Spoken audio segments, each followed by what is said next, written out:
Dr. George Lombardi. Lombardi.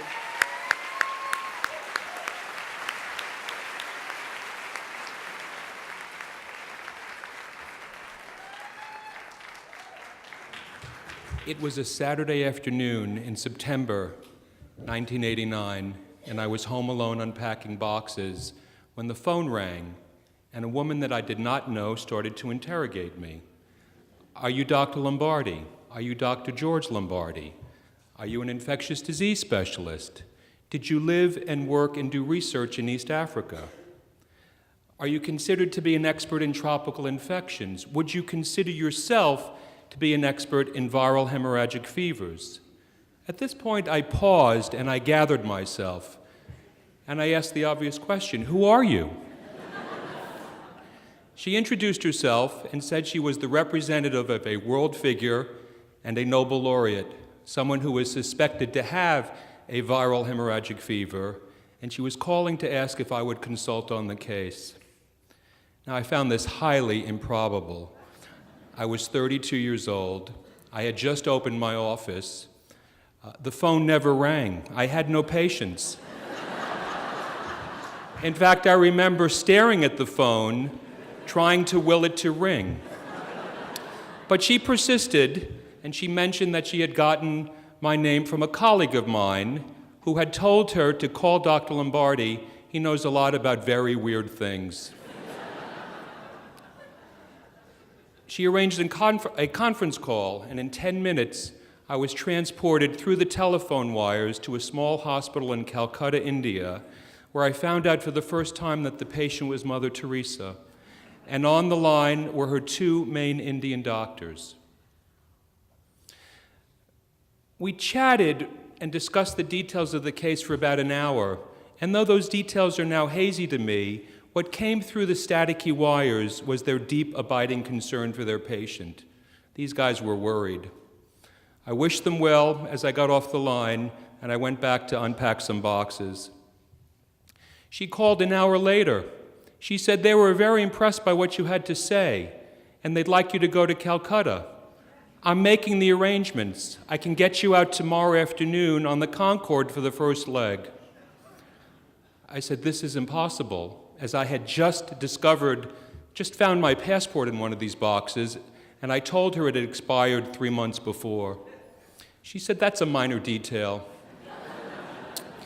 Meet me in front of your building tomorrow morning, Sunday at 7 a.m. Well, as you can probably surmise, I'm somebody who pretty much does what he's told.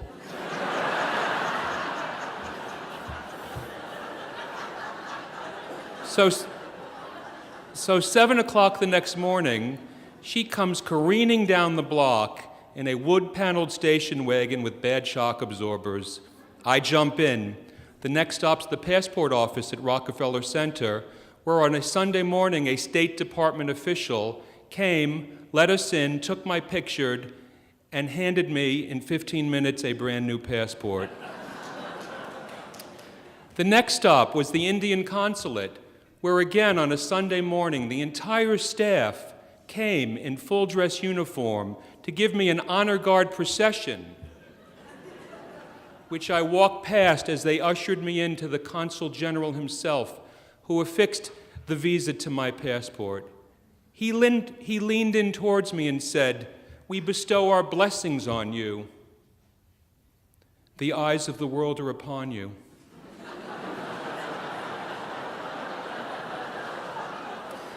Now, I knew who Mother Teresa was, of course, but this was my first realization in finding out what she meant, not just to the world, but to the Indian people. I get back in the car. I'm getting into this. Where next? She says, we're ahead of schedule. I'm going to drop you off. I'll be back at 11 a.m. I'll meet you downstairs. Sure enough, 11 a.m., tires squealing, she pulls up. With one addition, in the back seat of the station wagon are wedged 5 Sisters of Charity, 5 nuns as if sitting on a perch. They start handing me letters and envelopes and small packages wrapped in burlap and tied with twine, and handing me these things. And and saying, if you see Sister Narita and Sister Raphael, please give her this from me. I'm a courier. This is all before Homeland Security. We barrel off to JFK, and when we get there, I ask sotto voce, why are the nuns here? They could have just given you these things. I don't understand why they had to come to the airport. And I was told, well, I didn't know how to tell you this, but you don't have a confirmed seat on the Concorde. You're flying standby. So my eyes widened. Well, the sisters are going to go up and down the line of ticketed passengers and beg until someone gives up their seat.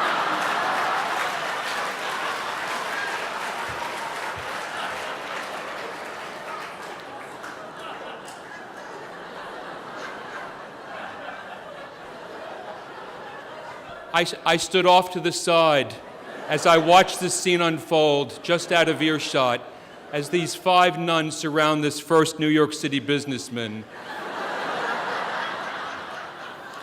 He's listening to them, he's looking over at me, he's looking back at them, he shakes his head no, he's sorry, he can't help. They move on to the next one. And now I can hear their voices, which obviously have been raised. And in about 15 seconds, he realizes that resistance is futile, and he hands over his ticket. They come towards me, and they hand me this ticket as an offering. And they have small triumphal grins on each of their faces, the nun equivalent of a high five.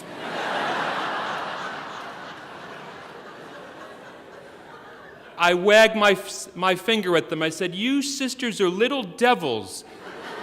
I'm going to tell Mother Teresa what you just did. And they laughed, and that broke the tension. Next stop, Calcutta, 24 hours in flight, 100 degrees, 100% humidity. I get off the plane, and I'm met by my own personal private security detail of nuns. They whisk me through customs and deliver me directly to the hospital where the doctors are waiting for me, and they intone, she's deteriorating. I go directly to her room. I'm meeting Mother Teresa for the first time. She's clearly very weak, and she beckons me towards her, and I feel as if I'm about to get a blessing. And she says the following, thank you for coming. I will never leave Calcutta. Do not ever disagree. Do not ever disagree with my Indian doctors. I need them. They run my hospitals and clinics, and I will not have them embarrassed. And with that, she dismisses me with a wave of her hand. I go and wash my hands, and I come back to examine her. As I go to pull her down gown to listen to her heart and lungs, the nuns that surround her lift the gown up. I pull the gown down, they pull the gown up. This kabuki dance goes on for several minutes, until, from clear exhaustion, I just banish them from the room. After I perform my examination, I still don't know what's wrong with her. So I do what an infectious disease doctor does. I do my cultures and my gram stains and my Buffy coat smears and my Zank preps, and we agree we'll meet the next morning at 9 a.m. As I leave the hotel, I'm set upon 5,000 pilgrims who are holding a candle-lit prayer vigil. I escape back to the hotel, where I pour myself a stiff drink and order room service for dinner and turn on the local news, hoping it will serve as a distraction. And there I am. The lead story on the evening news, that night and every night, footage of Dr. Lombardi entering and leaving the hospital, with the reporters saying, Dr. Lombardi's come from the United States to attend to Mother Teresa as she inches closer towards death. The drumbeat of the death watch had begun.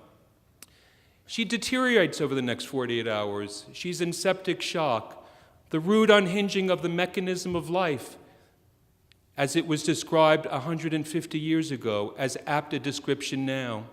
And on the third day, 2 propitious events collide. The first is the most beautiful sight I've ever seen.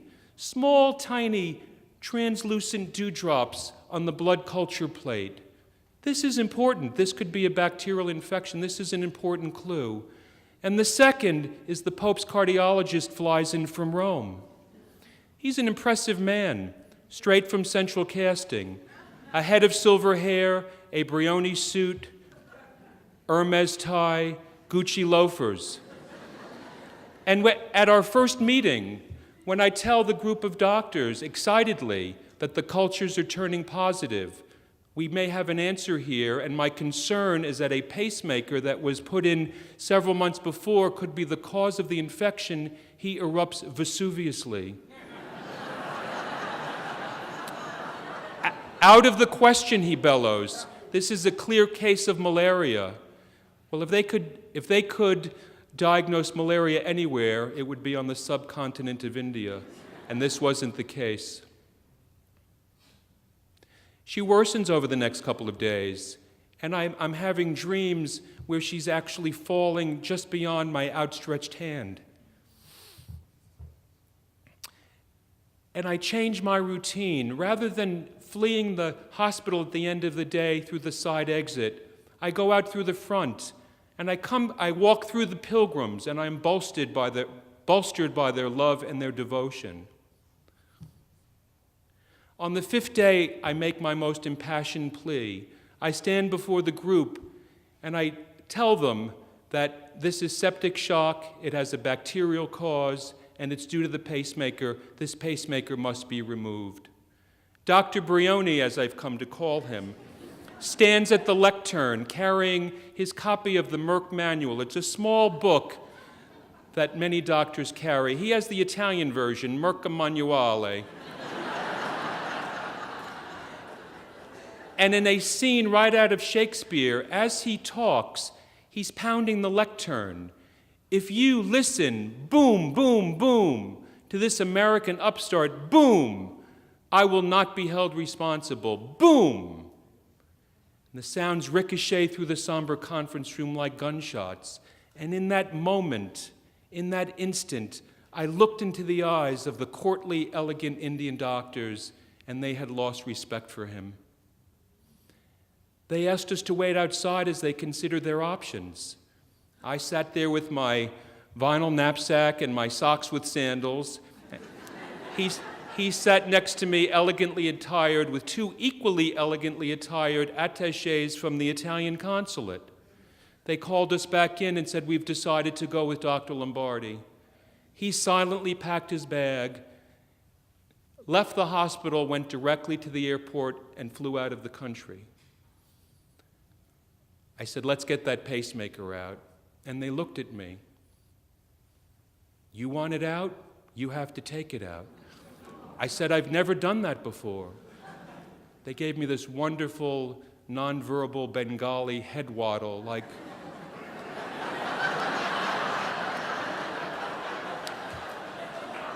So I went down to her room. I banished the nuns. I got a charge nurse and a basic tray, and I prepared the patient. The pacemaker box came out readily, but the wire that had been sitting in her right ventricle for several months was tethered into place, and it would not budge. I twisted and turned and did all kinds of little body English, and this thing was stuck. I started to sweat. My glasses fogged over. There have been stories, if you pull hard enough, you can put a hole in the ventricle, and she could bleed into her chest and die within a matter of minutes. So in the most surreal moment, I said a prayer to Mother Teresa for Mother Teresa. And this catheter came loose. Thank you.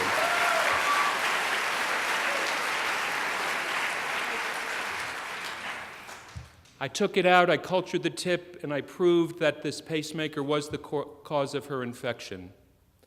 She got better. Her fever broke. She woke up. A couple of days later, she's sitting in a chair, eating. My work was done, but they wouldn't let me leave. I stayed another 2 weeks, as I was the only doctor who could start her IVs, who could thread these catheters into these tiny, fragile, elderly woman's veins. It's a skill I had picked up in the mid-1970s as a medical student at NYU Bellevue, where I learned to start I learned to start IVs in the hardened veins of IV drug addicts. It's a skill I honestly thought I would never, ever need again. When it was my time to leave, they held a press conference and they publicly thanked me. And that's why I'm able to tell this story.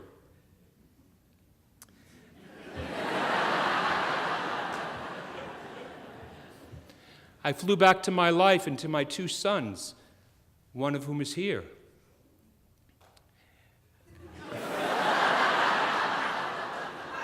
She lived another 8 years, and I saw her periodically.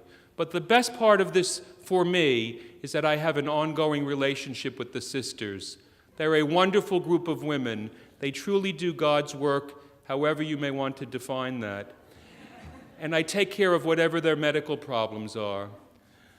Several months ago, the Mother Superior came in. I had to fill out some paperwork, and she brought 2 young novitiates with her. And she asked me, Dr. Lombardi, can we go to the back? Can they see the pictures? I have some pictures on the wall that memorialize this trip. And they like to see the faces of the other sisters when they were so young. And I said, of course. And we go to the back, and they're oohing and aahing. And one young novitiate squeezed my arm, and she says, Dr. Lombardi, you represent a link to our past. And I said, I'm deeply honored by that. And the other sister says to me, Dr. Lombardi, in the convent, we think of you as a rock star.